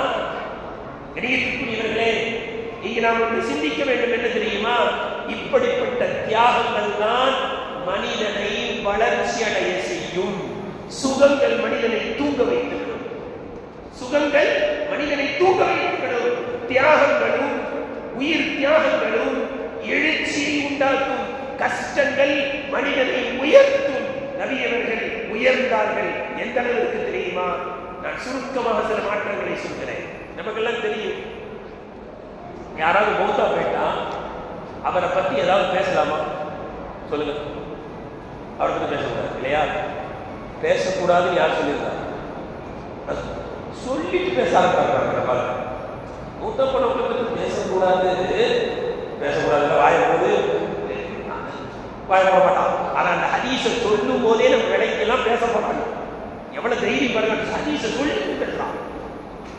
அப்ப மரணித்தவர்களை பற்றி நீங்க நல்லதை பேசுங்கள் என்று கூறிய நபி அவர்கள் ஏதாவது ஒரு ஜனாசா வந்தால் ஒன்று மட்டும் கேட்பார்கள், ஜனாசாவிற்கு கடன் இருக்கிறதா? கேட்பாங்களா இல்லையா? கடன் இருக்கிறது என்றால் அடுத்த கேள்வி, கடனை அடைப்பதற்கு எதையாவது விட்டு விட்டு சென்றிருக்கிறாரா? அப்படி இருந்து ஒரு சட்டம் எடுக்கிறாங்க. கடன் வாங்கும் போதே யோசிக்கிறோம், ஒரு கால் வியாபாரம் லாஸ் ஆயிடுச்சு, கொடுக்கிறதுக்கு பேக்ரவுண்ட் இருந்தால் வாங்கணும் கடன். அப்புறம் சொல்ல அதை விசாரிப்பாங்க. இருக்குன்னா யோசிச்சுவோம், இல்லை எதையும் விட்டு போலன்னா உங்களுடைய சகோதரருக்கு ஈடுத்து வருகிறோம். உடனே சகாபாங்க யார சொல்ல அவர் கடனுக்கு நாங்கள் என்ன செய்யறோம்? ஃபார்மாலிட்டிலாம் இல்லை, உண்மையிலே சொல்லுவாங்க. அப்படிதான் கத்தாதாரதியில் ஒரு மையத்துக்கு பொறுப்பெடுத்துக்கிட்டாங்க. மறுநாள் ரசூல் விசாரிக்கிறாங்க, என்ன கடனை கொடுத்தீங்களா? யாரோ ஒரு மூத்தா போய் ஒரு நாள் தானே ஆச்சு. ஆமா, ஒரு நாள் தான் ஆச்சு, சீக்கிரம் கொடுங்க. அதுக்கு அடுத்த நாள் கொடுத்துட்டு வந்து அரசுல கொடுத்துட்டேன். இப்பதான் அவருடைய தோல் குளிர்ச்சி அடைந்ததுன்னு சொன்னாங்க. நான் சொல்ல வருவது, கடன் இருக்கான்னு விசாரிப்பாங்க. கடன் இருந்தா தொலை வைக்க மாட்டேன்னு சொன்னாங்கல்ல, அதே நபியவர்கள் என்ன சொன்னார்கள் தெரியுமா? புகாரியில் வருகிறது, நபியவர்கள் பிரகடனப்படுத்தினார்கள் 10 ஆண்டு ஆட்சி எப்படிப்பட்ட மாற்றத்தை ஏற்படுத்தினார்கள் என்றால், நபியவர்கள் சொன்னார்கள், உங்களில் யாராவது மரணிக்கும் பொழுது சொத்து செல்வத்தை விட்டு சென்றால் அது அவருடைய குடும்பத்தினருக்கும் அவருடைய பிள்ளைக்கு மனைவிக்கு. உங்களில் யாராவது கடனை விட்டு சென்றாலோ அனாதையான குழந்தைகளை விட்டு சென்றாலோ அவர் என்னிடத்தில் வரட்டும், அவருடைய கடனை நான் அடைப்பேன் என்று சொன்னார். எப்படிப்பட்ட மாற்றம், எப்படிப்பட்ட வளர்ச்சி! கணியத்திற்குரியவர்களே, உங்களில் யாராவது கடனை விட்டு சென்றால் அவருடைய கடனை நான் அடைக்கிறேன். உங்களில் யாராவது அனாதை குழந்தை விட்டு சென்றால் அந்த அனாதை குழந்தையை பராமரிப்பது என்னுடைய பொறுப்பு என்று சொன்னார்கள் என்றால் அந்த மதீனாவை மிகப்பெரிய வல்லரசாக உருவாக்கினார்கள். தான் கொண்ட கொள்கை, தன்னுடைய நோக்கத்தை முழுமையாக நிறைவேற்றினார்கள். நபி அவர்கள் இந்த உலகத்திற்கு வந்த முதல் நோக்கம் என்ன? அல்லாஹ்வை தவிர யாரையும் வணங்கக்கூடாது. எந்த அளவுக்கு நிறைவேற்றினார்கள் தெரியுங்களா? எந்த அளவுக்கு மாற்றத்தை ஏற்படுத்தினார்கள் தெரியுமா? நபி அவர்களுடைய மரணத்திற்கு பிறகு உமர் ரலியல்லாஹு அன்ஹு அவர்கள் ஹஜ்ருல் அஸ்வத் கல் இருக்குல்ல, அது கிட்ட போய் சொல்றாங்க, இந்த பார், நீ ஒரு கல், உன்னை ரசூலுல்லாஹ் முத்தம் கொடுத்ததை நான் பார்த்தேன், அதனால முத்தம் கொடுக்குறேன், இல்லைன்னா உன்னை முத்தம் கொடுக்க மாட்டேன். கணியத்திற்குரியவர்களே, சஃபா மர்வாவுக்கு செய்கிறோம் அல்லவா, சஃபா மர்வா சை செய்கிறோம் அல்லவா. சஹாபாக்கள் ஜாஹிலியத்துடைய காலத்துல சஃபால ஒரு சிலை இருந்துச்சு, மர்வால ஒரு சிலை இருந்துச்சு. இஸ்லாம் எந்த அளவிற்கு வந்தது என்றால் அல்லாஹ்வை தவிர நாங்கள் யாரையும் வணங்க மாட்டோம் என்பது எந்த அளவிற்கு அந்த கொள்கை ஊறி போனது என்றால், எப்பயோ ஒரு காலத்துல சிலை இருந்த அந்த சஃபாவுக்கு நாங்கள் போக மாட்டோம். மறுவாக சிலை இருந்துச்சு, எனவே நம்ம போறது தப்பு, அங்க போறது கூட தப்பு நினைச்சாங்க. இன்னைக்கு ஒரு சில இடங்களுக்கு போறது தப்புன்னு நினைக்கிறது. அந்த கூட்டத்துக்கு போலாமா? ஒரு சினிமா நடிகர் வர இடத்துக்கு போலாமா? மாற்றம் எந்த அளவிற்கு என்றால் சஃபா மருவாவிற்கு செல்லக்கூடாது, தவறு என்று நினைக்கிறார்கள். அல்லாஹ் ஆயத்தை இறங்கி சொன்னா அப்ப சிலை இருந்துச்சு போகக்கூடாதுதான். இப்ப அங்க என்ன இல்லை, சிலை இல்லை, போக நல்லா ஆயத்தார்கள். இப்படிப்பட்ட மாற்றம் இந்த கொள்கையிலே நபி அவர்கள் தன்னுடைய வாழ்க்கையில் எப்பொழுதுமே சமரசம் செய்து கொண்டதே இல்லை. ஒரு கூட்டம் வந்தது, நபி அவர்கள் மக்காவில் இருக்கும் பொழுது என்ன சொன்னாங்க தெரியுங்களா? சரி சரி, நீங்க கல்லு மண்ணு அதெல்லாம் வணங்கக்கூடாதுன்றத கொஞ்சம் சொல்லாம இருங்க, நாங்க ஒரு தீர்வு சொல்றோம். என்னன்னா, நீங்க வணங்குற அல்லாமையும் நாங்க வணங்குறோம், நாங்க வணங்குற சிலையும் நீயும் வணங்குங்க, இப்படி சமரசம் செஞ்சீங்களா? குல்லியாரிகள் காஃபிரூன் லா அஅபுது மா தஅபுதூன், ஓ காஃபிர்களே, நீங்கள் வணங்குகின்ற கல்லையும் மண்ணையும் நான் வணங்க மாட்டேன். வலா அன்தும் ஆபிதூன மா அஅபுது, நான் வணங்குகின்ற அல்லாஹ்வை நீங்கள் வேண்டுமானால் வணங்காமல் இருக்கலாம், அதற்காக சமரசம் செய்து கொள்ள மாட்டேன். நான் வணங்குற அல்லாஹ்வை நீங்க வணங்குறேன்னு வந்தா கூட நீங்க கொள்கையில பிடிப்பாருன்னா வாங்க, லக்கும் தீனுக்கும் வழியிலே, இல்லைன்னா உங்க மார்க்கத்தில் நீங்க இருங்க. நீங்கள் அல்லாஹ்வை வணங்கலாம், நான் அதற்காக அல்லாஹ்வை விட்டு விட்டு எதை வணங்க மாட்டேன். தெளிவான இன்னும் கொஞ்ச நாள் கழிச்சு சில பேர் இருந்தாங்க, என்ன சொன்னாங்க, சரி சரி ஒரு வருஷம் அல்லாஹ்வை நாங்களும் வணங்கணும், அந்த ஒரு வருஷம் முடிஞ்சிருச்சுன்னா ஏன்னா ஆட்சியா இது 5 வருஷத்துக்கு ஒரு தடவை மாறுறதுக்கு, ஒரு வருஷம் முடிஞ்சிருச்சுன்னா நாம எல்லாம் சேர்ந்தே செய்யணும், அல்லாஹ்வை விட்டுட்டு கல்லையும் மண்ணையும் வணங்கணும். தெளிவா நெத்தியில் அடிக்கிற மாதிரி பதில் வச்சு, குல் அஃபகைரல்லாஹி தக்முரூனி அஅபுது அய்யுஹல் ஜாஹிலூன், ஓ மடையர்களே, அல்லாஹ்வை விட்டு விட்டு கல்லையும் மண்ணையும் நான் வணங்குகிறேன் என்று தெள்ளத் தெளிவாக வந்தது. எப்பொழுதுமே சமரசம் செய்து கொள்ளவில்லை. அல்லாஹ்வை தவிர வேற யாரையும் வணங்கக்கூடாது என்பது அல்லாஹ்வின் தூதர் ஸல்லல்லாஹு அலைஹி வஸல்லம் அவர்கள் இங்கு வந்ததற்கு முதல் நோக்கம் அதுதான். அந்த நோக்கத்தை நிறைவேற்றினார்களா இல்லையா? மக்காவுக்குள்ள வராங்க, மக்கா வெற்றி பெற்று காபத்துல்லாவுடைய சாவி வாங்குறாங்க. முதல் வேலை என்ன தெரியுமா? தன்னுடைய கையில் இருந்த தடியை எடுத்து இருந்த 350 சிலைகளையும் விளாசி எறிந்தார்கள். இதுதான் தான் கொண்டு வந்த நோக்கத்தை நிறைவேற்றினார்.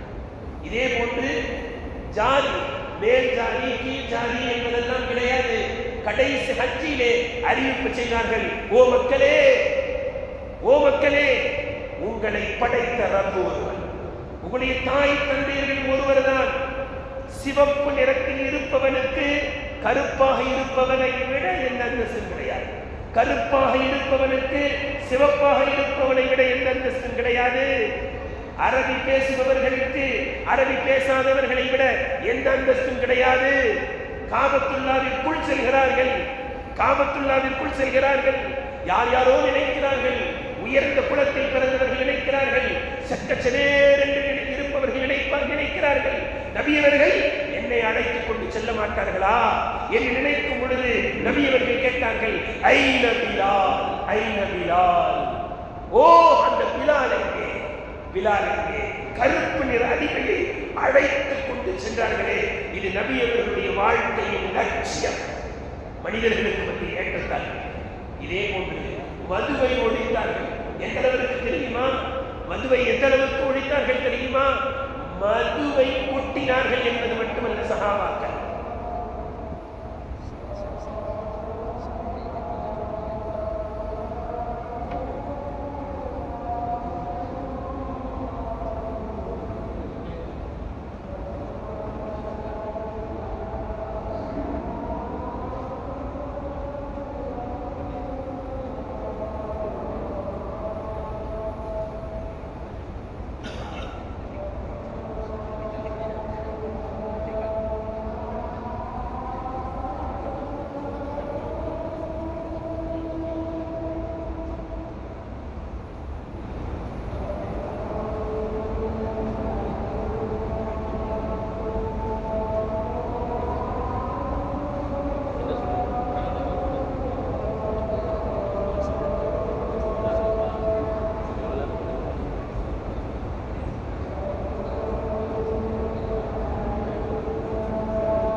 யார் சஹாபாக்கள் நபியவர்கள் உருவாக்கிய சஹாபாக்கள் தான் நமக்கு ஸ்டார்கள், சூப்பர் ஸ்டார்கள். அல்லாஹ்வின் தூதர் ஸல்லல்லாஹு அலைஹி வஸல்லம் சொன்னார்கள், நான் எப்படிப்பட்ட சமுதாயத்தை உருவாக்கி இருக்கின்றேன் தெரியுமா? என்னுடைய தோழர்கள் தான் உங்களுக்கு இன்ஷா அல்லாஹ் கியாமத் நாள் வரை ஸ்டார்கள். இந்த சமுதாயம் இந்த கழுசடைகளை ஸ்டார்களை நோக்கி செல்லலாமா? நாம் எப்படிப்பட்ட சமுதாயம், எப்படிப்பட்டவர்கள்? இஸ்லாமியர்கள் யார்? நபி அவர்கள் சொன்னார்கள், என்னுடைய சஹாபாக்கள் வானத்தில் விழுகின்ற ஸ்டார்கள். நீங்கள் அவர்களில் யாரை பின்பற்றினாலும் நேர்வழி அடைவீர்கள். இன்னைக்கு இவன் எவன் பின்னாடி போனாலும் செத்துருவீங்க.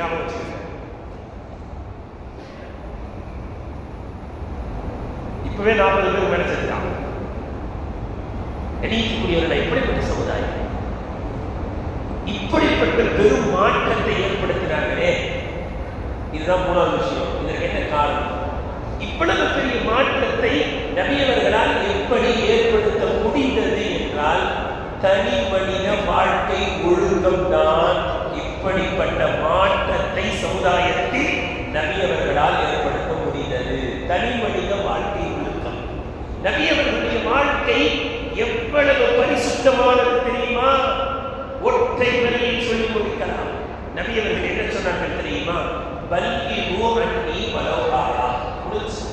நபி அவர்களுடைய வாழ்க்கை எவ்வளவு தெளிவானது, எவ்வளவு துல்லியமானது, திறந்த ஏடு என்றால் நபி அவர்கள் சொன்னார்கள், என்னிடம் இருந்து நீங்கள் எதை பார்த்தாலும் நீங்கள் பிறருக்கு எத்தி வைக்க வேண்டும்.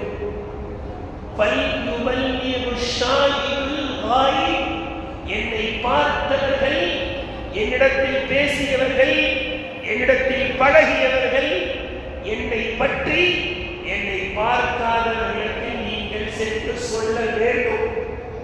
என்னுடைய எந்த செயலையும் மூடி மறைக்க கூடாது. பல்லிஹு அன்னி வலவ் ஆயா. நீங்கள் ஒரு செய்தியை பார்த்தால் கூட பிறருக்கு சொல்லியே விட வேண்டும். இதுதான் நபியவர்களுடைய பரிசுத்தமான வரலாறு. இன்னைக்கு நம்மளுடைய வரலாறு சொல்லட்டுங்களா? மனைவி கிட்ட சொல்லி வைப்பார், வீட்டில் நடக்கிறத வெளில சொன்னேன், தலா கொடுக்குறேன். பையனை கூப்பிட்டு மெசேஜ் பண்ணுவோம், வீட்டில் நடக்கிறது நான் அம்மாவை திட்டுவேன், அம்மாவை அழைப்பேன், எல்லாம் சொல்லியிருக்கேன். வீட்டில் நடக்கிறதே செய்யக்கூடாது, வெளியில போய் சொல்லாதே சொல்லியிருக்கேன். இதுதான் நம்ம வாழ்க்கை வரலாற்றையுடைய லட்சணம். நபியவர்களுடைய வாழ்க்கை இவ்வளவு பரிசுத்தமானது. நமக்கு எல்லாம் தெரியும், நபியவர்கள் நபிப்பட்டம் கூட வாங்கவில்லை. காபத்துல்லாவை மீண்டும் கட்டுகிறார்கள். ஹஜருல் அஸ்வத் கையிலை இறுதியில் வைப்பது யார்? நமக்கெல்லாம் தெரியும். சண்டை பயங்கரமா நடக்குது. ஒவ்வொருத்தரும் என்னுடைய கோத்திரத்தின் தலைவன் வைக்கவில்லை என்றால் துண்டு துண்டாக வெட்டி விடுவேன் என்று நிற்கிறார். துண்டு துண்டாக வெட்டி விடுவேன் என்று நின்றவர்களை ஒரே துண்டில் அனைவர்களுடைய கரத்தை பிடித்து ஒரே துண்டில் ஒன்று சேர்த்து விட்டார்களா இல்லையா? என்ன செஞ்சாங்க? துண்டு துண்டா வெட்டி போட்டு நிற்கிறான். ஒரு துண்டை வச்சாங்க, எல்லாரும் பிடிய நடுவில் ஹஜ்ரத் ரசூலுல்லாஹ் வச்சாங்க, எல்லாரும் தூக்குங்க கொண்டு போய் ரசூலுல்லாஹ் வச்சாங்க. கணியத்துக்குரியவர்களே, எப்படிப்பட்டவர்கள் நபியவர்கள் வருகிறார்கள். இப்பொழுது அதாவது எல்லாம் காபத்துல்லாஹ்ல இருக்கிறாங்க. யார் வீட்டுக்கு போறாங்க? முதல்ல தஹஜ்ஜுடைய நேரத்தில் யார் வராங்களோ அவங்க சொல்றதை ஏற்றுக்கலாம்னு நிற்கிறாங்க. தஹஜ்ஜுடைய நேரத்தில் ஒரு 33 வயசு ரசூலுல்லாஹ் முதல்ல யார் தான் வரா? ரசூலுல்லாஹ் தான் வரா. இன்ஷா அல்லாஹ் தஹஜ்ஜுக்கு எழுப்பலாமா? ஃபஜருக்கு எழுப்புற காலம் போயிடுச்சுங்க. தஹஜ்ஜுக்கு எழுத வேண்டிய காலம். ஃபஜர்ல எழுந்து குனூத் ஓதுறோம் பலஸ்தீன மக்களுக்கு. அந்த காலமெல்லாம் கடந்து தஹஜ்ஜுத்தில் எழுந்து அந்த பலஸ்தீன மக்களுக்காக எழுப்பி அழ வேண்டிய சமுதாயம் எது வரைக்கும் தூங்குது? 7 மணி வரைக்கும் தூங்குது. சரி வராது. நபியவர்கள் தான் தஹஜ்ஜுடைய நேரத்தில் வருகிறார்கள். நபியவர்களை எதிர்த்தவர்கள் சொல்கிறார்கள் என்ன தெரியுமா? மா ஜர்ரபனா அலைக கலிபன். ஒரு நாள் கூட நீங்கள் பொய் சொன்னதை நாங்கள் பார்த்ததே இல்லை. இப்படிப்பட்ட பரிசுத்தமான அந்த வாழ்க்கை தான் இவ்வளவு பெரிய மாற்றத்தை ஏற்படுத்த முடிந்தது என்பதை புரிந்து கொள்ள வேண்டும். நபி அவர்கள் எந்த அளவிற்கு அவருடைய அணுகுமுறை இருந்தது தெரியுமா? புகாரியில் வருகிறது. அபூ லஹப் தெரியுங்களா? அபூ லஹப் தெரியாத யாருமே இருக்க முடியாது. காரணம் தெரியுங்களா? அபூ ஜஹல் அபூ லஹப் ரெண்டு பேருமே ரசூலுல்லாஹ்வுக்கு பயங்கரமான எதிரி தான். ஆனா அபூ ஜஹலுடைய பேரை கூட சொல்லி திட்டல அல்லாஹ். ஆனா அபூ லஹபுடைய பேரை சொல்லி தப்பத்ததா அபீ லஹபின் வதபன். ஏன்னா அபூ ஜஹல் நபி அவருடைய சொந்தக்காரன் இல்லை. அபூ லஹப் நபி அவருடைய பெரிய தந்தையாக இருந்து கொண்டு தொந்தரவு கொடுத்தார். அப்ப என்ன அர்த்தம்? நீ சொந்தக்காரனை திருப்பி பண்றேன்னு அர்த்தம். அப்ப அல்லாஹ் கோபம் வந்துச்சு. சொந்த அடிப்படையெல்லாம் சேர்ந்திருக்கிறோம்ல, அப்ப சொந்தத்தை சேர்ந்து வாழ்வது எவ்வளவு முக்கியம் என்பதை தெரிந்து கொள்ளலாம். அந்த அபூ லஹபுடைய மனைவி ஒரு முடிவுக்கு வரா. என்ன முடிவு தெரியுங்களா? ரசூலுல்லாஹ்வை எப்படியாவது திட்டனா பேரை சொல்லி திட்ட முடியல. ரசூலுல்லாஹ்வுடைய பேரை சொல்லி திட்ட முடியல. ஏன் தெரியுங்களா? முஹம்மது ஸல்லல்லாஹு அலைஹி வஸல்லம். எவ்வளவு அழகாக தெரியுங்களா? முஹம்மதுக்கு அர்த்தம் என்ன சொல்லுங்க? முஹம்மது அப்படின்னா என்ன அர்த்தம்? புகழுக்குரியவர் அர்த்தம், புகழப்படுபவர் அர்த்தம், புகழுக்கு சொந்தக்காரர் அர்த்தம். இப்ப சொல்லுங்க, புகழுக்குரியவர் பொய்யர் செட்டாவா? செட்டாவா? புகழுக்குரியவர் மஜ்னூன் செட்டாவா? திட்டலாம் போனாலும் என்ன செய்ய முடியல. முகம்மது சொல்லி திட்டவும் முடியல. முகம்மது சொன்னாலே புகழுக்குரியவர், அவரை எப்படி நிகழ முடியும் அப்படின்னு யோசிச்சு இந்த அபூ லஹபுடைய மனைவி என்ன சொல்லி, இனிமேட்டு முகம்மது சொல்ல வேண்டாம், முதம்மம்னு சொல்லலாம். முதம்மம்னா அப்படியே நேர் மாற்றம், இகழுக்குரியவர் அர்த்தம். இப்ப அந்த பொம்பளை தான் முதல் சொல்லுது, முதம்மமன் பலைனா, முதம்மமை நாங்கள் கைவிட்டு விட்டோம். அந்த பொம்பளை தான் முதல் சொல்லுது. வதீனஹு அஸைனா, அவருடைய மார்க்கத்தை நாங்கள் புறக்கணித்து விட்டோம். வஅம்ரஹு அஸைனா, அவருடைய கட்டளைக்கு நாங்கள் மாறு செய்தோம். இந்த பொம்பளை தான் முதல்ல முதம்மம்னு சொல்லி திட்டார்கள். எல்லாரும் சரி இவற்று முதம்மம்னு சொல்லி திட்டு ஓட்டிட்டார்கள். நல்லா கவனிக்கணும். இதை கொண்டு வந்து சஹாபாக்கள் யார் சொல்லா, உங்க பேரை கூட சொல்லாம முதம்மம்னு சொல்லி திட்டாங்க யார சொல்ல, அவங்கள எங்களால தாங்க முடியல. நாமளா தான் என்ன செய்யணும்? எவ்வளவு கோவம் கொஞ்சம் நினைச்சு பாருங்க. ரசூல் எழுதி சொன்னாங்க, முதம்மமை திட்டுகிறார்கள், நானோ முகம்மதாக இருக்கிறேன். அடவுப்பா, யாரையே திட்டாங்க? முதம்மமா தானே திட்டாங்க. அட முகம்மது, நான் முகம்மதாக இருக்கிறேன். இன்னைக்கு நம்முடைய நிலைமை என்ன தெரியுங்களா? நம்மளை திட்டியே இருக்க மாட்டான். நீ என்னதான் சொன்ன? அவங்க ஒரு இடத்துல நடந்துச்சு, நாய் வச்சு நாயை விரட்டிட்டான். நாய்க்கு முன்னாடி ஒருத்தன் வந்தாங்க, அதே இவனுக்கு சண்டை வந்துச்சு. நீ என்னதான் நடக்கிற? இவன் சொல்ற, நான் முன்ன விரட்டடா, பின்னாடி ஒரு நாய் இருந்துச்சு, அந்த நாயதான் விரட்ட. இல்ல நீ என்னதான் விரட்ட. இங்க பாருங்க, ரசூலுல்லாஹ்வை திட்டுறாங்க. ஆனா ரசூலுல்லாஹ் சொல்றாங்க, என்ன திட்டுல யாரையும் திட்டுறாங்க. எவ்வளவு அழகானவர்கள நமக்கெல்லாம் தெரியும். யூதர்கள் படுமோசமானவர்கள் வந்து சொல்கிறார்கள், அஸ்ஸலாமு அலைக்கும். நம்மால் கூட சொல்றது அப்படிதான் சொல்றாங்க. என்ன சொன்னது விளங்கி சொல்றாங்க. அஸ்ஸலாமு அலைக்கும் அப்படின்னு அர்த்தம் தெரியுங்களா? அஸ்ஸலாமு அலைக்கும் சொல்லணும். அஸ்ஸலாமு அலைக்கும்னா நீங்க நல்லா இருக்கணும்னு அர்த்தம். அஸ்ஸலாமு அலைக்கும்னா நல்லா இருக்கணும்னு அர்த்தம். அஸ்ஸலாமு அலைக்கும்னா செத்து தொல்லுன்னு அர்த்தங்க. இந்த வார்த்தையை நபி அவர்களை பார்த்து யூதர்கள் சொல்கிறார்கள். இதை கேட்ட ஆயிஷா ரலியல்லாஹு அன்ஹா துடிதுடித்து போய்விட்டார்கள். எங்களுடைய நபியை பார்த்தா சொல்கிறீர்கள் செத்து தொலை என்று கொந்தளிக்கிறார்கள். நீங்கள் தான் அஸ்ஸாமு என்று சொல்கிறார்கள். நபி அவர்கள் சொன்னார்கள், ஆயிஷா வலைக்கும் என்று நான் சொல்லிவிட்டேன், நீங்கள் தான் என்று சொல்லிவிட்டேன். அல்லாஹ் என்னுடைய துவாவை ஏற்றுக்கொண்டால் அவருடைய துவாவை ஏற்றுக்கொள்ளவில்லை என்றார். சொல்லிட்டு சொன்னாங்க, ஆயிஷா எப்பவுமே சாஃப்டாவே இருக்கணும். இன்னைக்கு பாருங்க, யூதர்கள் தான் வாய் சண்டைக்கு வராங்க. ரசூலுல்லாஹ் போனாங்களா வாய் சண்டைக்கு?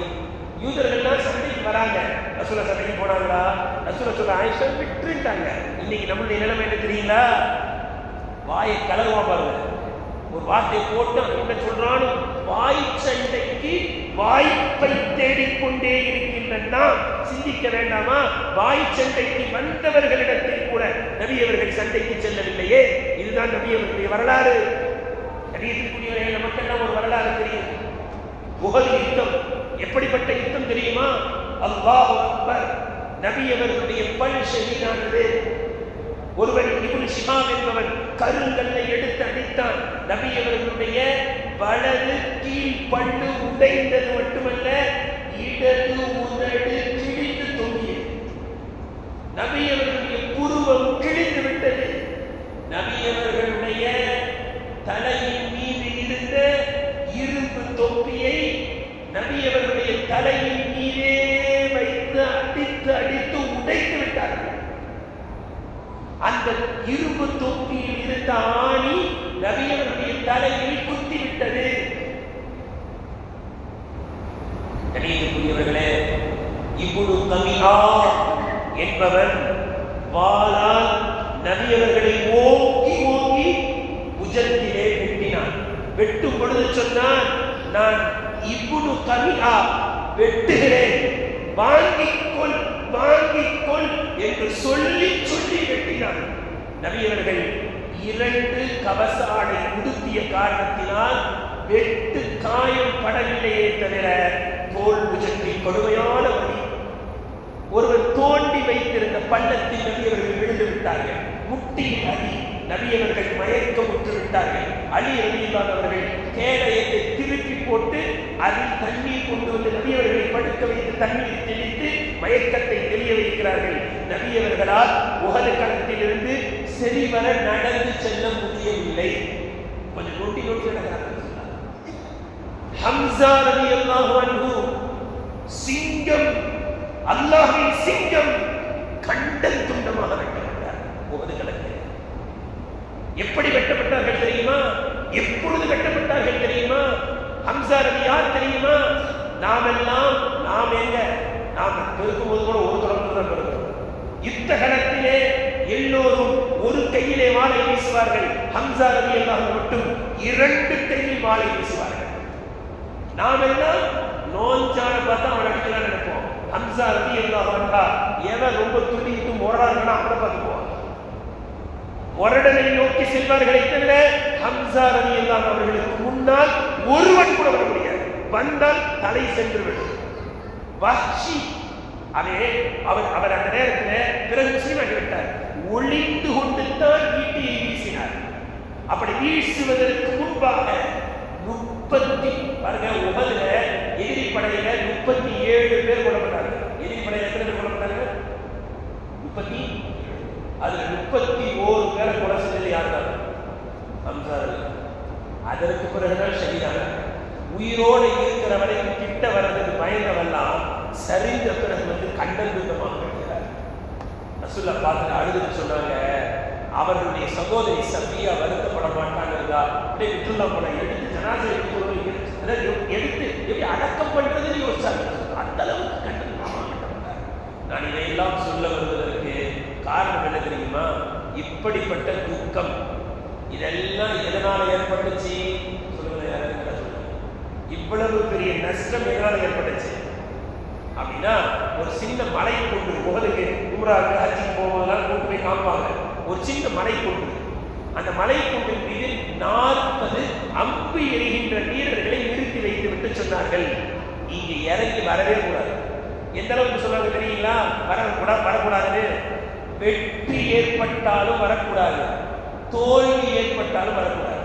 தோல்வி ஏற்பட்டு எங்களை எல்லாம் வெட்டி கழுகுகள் வந்து எங்களை தின்னுவதை பார்த்தால் கூட வரக்கூடாதுன்னு சொல்லிதான் நிப்பாட்டி வச்சாங்க.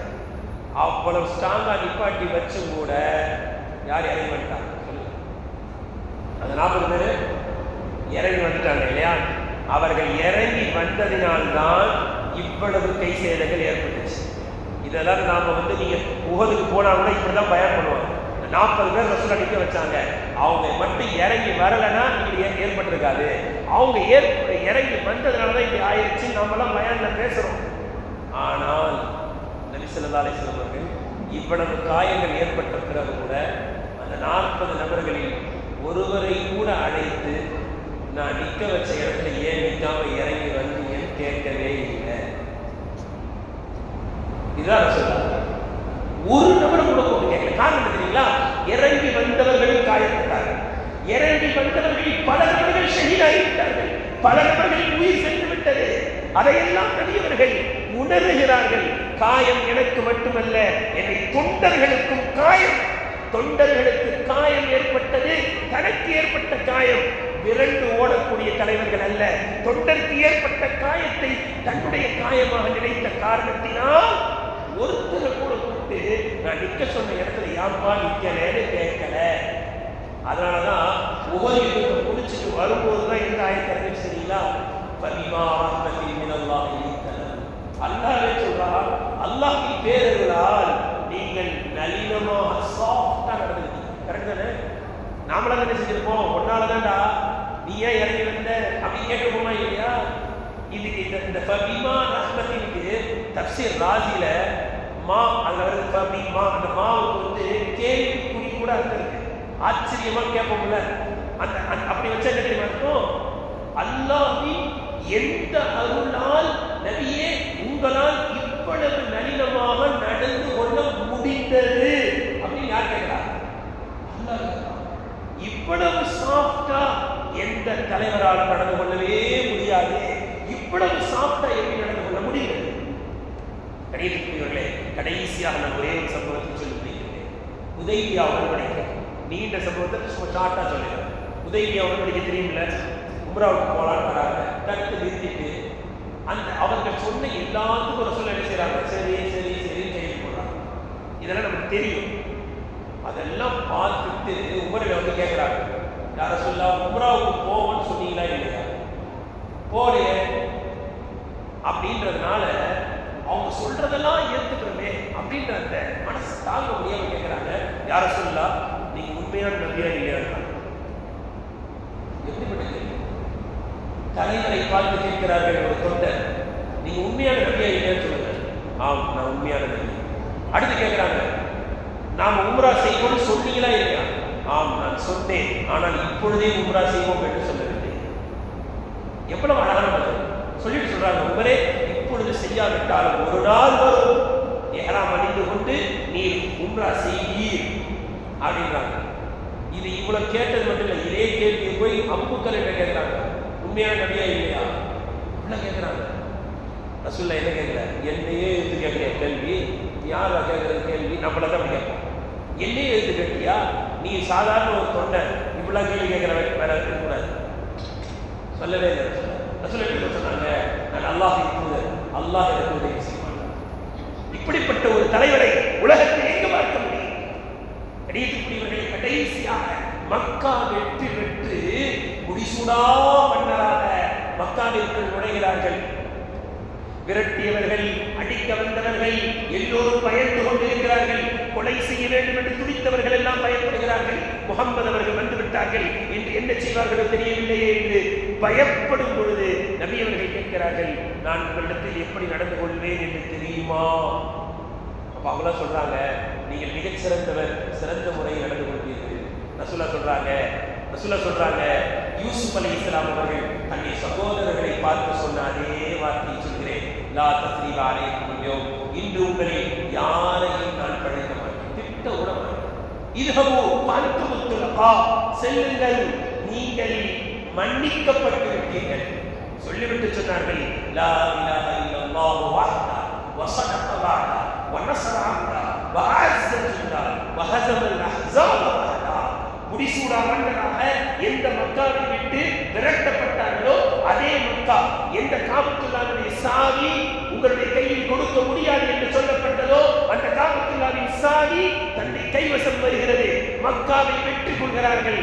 அந்த நேரத்திலும் அல்லாஹ்வை புகழ்ந்தார்கள். இதுதான் அல்லாஹ்வின் தூதர் ஸல்லல்லாஹு அலைஹி வஸல்லம். நாம ஒரு காரியத்தை செஞ்சு முடிச்சிட்டா, சாதிச்சிட்டா பெருமை தனக்கு நினைக்கிறோம். ரசூலுல்லாஹ் சொல்றாங்க, லா இலாஹ இல்லல்லாஹ் வஹ்தஹு, அவனை தவிர வணக்கத்துக்கு யாரும் இல்லை, அவன் தனித்தவன். வஹ்தஹு வநஸர அப்தஹு, இந்த அடிமைக்கு அவன் உதவி செய்தான். வெற்றி வாகை சூடிய பிறகு நபி அவர்கள் சொல்கின்ற வார்த்தை என்ன? அப்தஹு, இந்த அடியாருக்கு, இந்த அடிமைக்கு அல்லாஹ் உதவி செய்தார். வஹஸமல் அஹ்ஸாப வஹ்தா, அனைத்து படைகளையும் அல்லாஹ் தனித்து நின்று வெற்றி அடைய செய்தார். நான் வெற்றி அடைந்தேன், நான் வீரமாக சூரியேன் என்று சொல்லவில்லை. ஒத்தையாக நின்று அல்லாஹ் வெற்றி அடைய செய்தான், அல்லாஹ் வெற்றி கொண்டான் என்று கடைசியிலும் சொன்னார்களே, அதுதான் நம்முடைய ஹஜ்ரத் முஹம்மது ஸல்லல்லாஹு அலைஹி வஸல்லம்.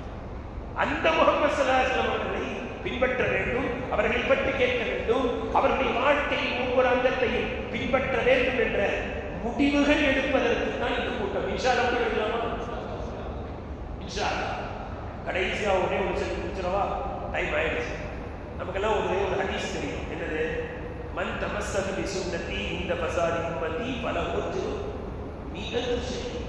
ஒரு சுன்னத்தை பற்றி பிடித்தால் எவ்வளவு நன்மை? 100 ஷஹீத். ஒரு சுன்னத்துக்கு 100 ஷஹீத் கிடைக்குமா? அப்படிதான் ரசூலுல்லாஹ் சொன்னாங்க. இந்த ஃபஸாதி உம்மதி கிடைக்கும். எப்ப தெரியுங்களா? இந்த சமுதாயம் குழம்பி போயிருக்கும் காலத்தில். அது என்ன குழம்பி போயிருக்கும் காலம் அப்படின்னா, சுன்னத்துகள் பஞ்சமாகிவிட்ட காலம்தான் குழப்பமான காலம். விளங்குச்சுங்களா? குழப்பம் எங்கிருந்து வரும்? ரசூலுல்லாஹ்வுடைய சுன்னத்தை விட்டீங்க, கஷ்டப்படுங்க. ரசூலுல்லாஹ்வுடைய சுன்னத்தை விட்டோம், நஷ்டம், கஷ்டம் எல்லாம் வரும். அந்த காலத்தில் நபியுடைய சுன்னத்தை பார்க்கவே முடியாது. பேசுவாங்க, என்ன பண்ணுவாங்க, சுன்னத்து இருக்காது. அந்த காலம் எந்த காலம்? சுன்னத்துகள் பஞ்சமாகிவிட்ட காலம். வாழ்க்கையில் சுன்னத்துகள் இருக்காது, வணிமாவில் சுன்னத்துகள் இருக்காது, திருமணத்தில் சுன்னத்துகள் இருக்காது, வாழ்க்கையில் வியாபாரத்தில் எல்லாம் சுன்னத்தினோடைய சாப்பிட சுன்னத்துன்றாங்க. மனைவியிடத்தில் எப்படி பழக வேண்டும், அண்டை வீட்டாரிடத்தில் எப்படி பழக வேண்டும், கொடுக்கல் வாங்கல் எப்படி செய்ய வேண்டும், சுன்னத்துகளை பார்க்க முடியாது, சுன்னத்தை பார்க்க முடியாது. அந்த நேரத்தில் சுன்னத்து பஞ்சமாயிடுச்சா, எப்போ ஒரு பொருள் மார்க்கெட்டில் இல்லையோ அந்த பொருளுக்கு ரேட்டு கூடுமா இல்லையா? தக்காளி 1 கிலோ எவ்வளோ? இப்ப 20 ரூபா 30 ரூபா. திடீர்னு தக்காளி என்ன 150 ரூபா. ஏன் ஆச்சு?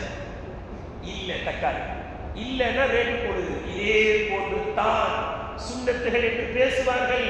ஆனால் கொடுக்கல் வாங்கலில் நபியவர்கள் எந்த சுன்னத்து இருக்காது. மனைவி மக்களிடத்தில் பழகுவதில் சுன்னத்து இருக்காது. வெறும் மிட்டாசானா சாப்பிட்ட பிறகு ஒரு ஸ்வீட் சாப்பிடணும், இதுலதான் நிற்பாங்க. மற்ற சுன்னத்துகளை பார்க்க முடியாது. சுன்னத்துகள் பஞ்சமாகி விட்டால் அந்த காலத்தில் சுன்னத்தை நிறைவேற்றினால் அதுக்கு அல்லாஹ் கொடுக்கிற ரேட் என்ன இருக்கும்? 100 ஷஹீத். இன்ஷா அல்லாஹ் அதுக்கு ஒரு தகுதியா இல்லாமா? வாழ்க்கையில எல்லா கட்டத்திலையும் சுன்னத்தை பின்பற்றலாமா? அல்லாஹ் தஆலா இங்க வந்திருக்கின்ற அனைவருக்கும் அல்லாஹ் கபூல் செய்வானாக. வாழ்க்கையுடைய ஒவ்வொரு கட்டத்திலும் மனைவி மக்களிடமிருந்து நபியவர்கள் மனைவியோடு எப்படி நடந்து கொண்டார்கள், எப்படி வியாபாரம் செய்தார்கள், கிதாபுகளை எழுதுவார்கள். நபியவர்கள் மிகச்சிறந்த வியாபாரி. அந்த வியாபாரத்துடைய மூலதனம் காசு இருந்துச்சா? இல்ல. நபியவர்கள் வியாபாரி. அவர்கள் மூலதனம் என்ன தெரியுமா? நேர்மை, நாணயம், உண்மை. இதுதான் வியாபாரத்தின் மூலதனம். நிறைய சரக்கு வச்சுக்கிட்டு இருக்கீங்க, வரவு கஷ்டப்பட்டு எரிஞ்சு உழுந்தீங்க, வரமாட்டாங்க. நபியவர்கள் எப்படி பேசினாங்க? அப்படி பேசுங்க, கஷ்டப்பட்ட அன்பா பேசுறேன். வியாபாரம் நல்லா நடக்குது.